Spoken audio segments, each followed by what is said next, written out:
Allez, direction la forêt aumarnaise où la faune révèle ses moindres secrets grâce à des pièges photographiques. Reportage de Vincent Tollet et Christophe Gaillard.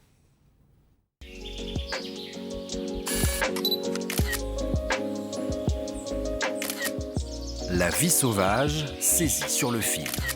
Les clichés d'une faune toute proche et pourtant inaccessible.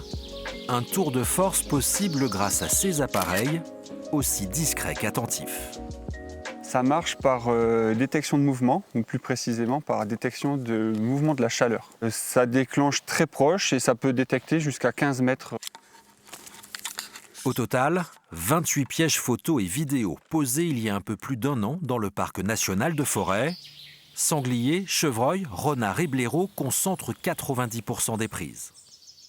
Ça permet d'observer déjà quelles espèces sont présentes sur le territoire et à quel endroit. On peut observer des comportements, surtout avec les pièges qui sont installés en mode vidéo. Par exemple, on a des interactions entre certaines espèces qu'on n'aurait pas soupçonnées. Par exemple, on a des renards qui croisent des blaireaux. On a aussi des chevreuils qui croisent des blaireaux et donc on peut les voir interagir, c'est assez amusant.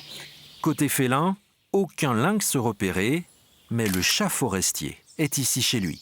Le chat domestique descend d'une sous-espèce Felis sylvestris, mais qui vient d'Asie, alors que le chat forestier est vraiment européen. Il n'y a pas eu de suivi jusqu'ici de la population, donc en fait on n'a pas vraiment d'idée de l'état de cette population. Et donc là on se rend compte que ça mériterait quand même de se pencher sur la question parce qu'il semble y en avoir quand même une grande quantité.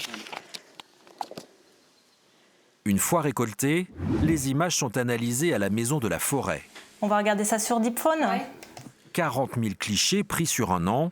Chaque espèce est repérée automatiquement par ce logiciel, avec des surprises à la clé, des ratons laveurs venus du nord, un chamois et un loup, un unique cliché riche d'enseignements.